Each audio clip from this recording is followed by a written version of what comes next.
Egypt's ex-leader, toppled in the Arab Revolution in spring 2011, has been cleared of corruption charges by a court, which also threw out a mass murder case that had been brought against Hosni Mubarak. He'd been facing life in prison. Well, this was the verdict, the response to that verdict, the supporters cheering it. Not everyone was happy, with anti-Mubarak demonstrators taking to the streets to show their anger at his acquittal. El-True has more.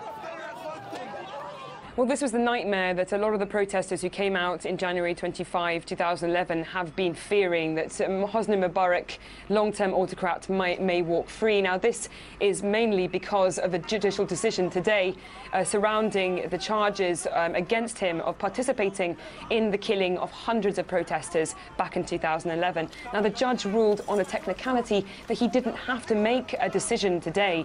He said that basically it was without his jurisdiction, it was not within his jurisdiction to rule on that particular charge, dodging having to give that all-important verdict that a lot of protesters have been waiting for in the last 3 years. There have now been protesters who participated in the January 25 revolution coming to the streets, in particular near Tahrir Square, holding signs calling for the execution of Hosni Mubarak. They are very upset. Lots of their friends and relatives died in the uprising, which was very bloody, and so far no one has been found guilty of those killings. 800 people died in that 18 days, and not a single police officer or official is in jail at the moment, basically for the responsibility of those deaths. There are some supporters of the ousted president who've come out as well, chanting, applauding the verdict as it happened outside the court's room.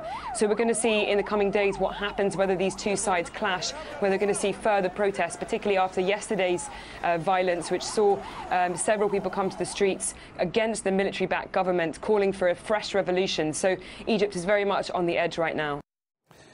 Well, looking at the history of it, of course, Mubarak was ousted in the uprising that took place in 2011. It brought the Muslim Brotherhood to power, and then in June 2012, Mubarak was found guilty of ordering the killings of more than 800 protesters. He was sentenced to life in prison.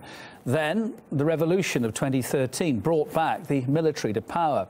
After that, the court decided to carry out a retrial, leading to the killings case being dropped and Mubarak being cleared of corruption charges.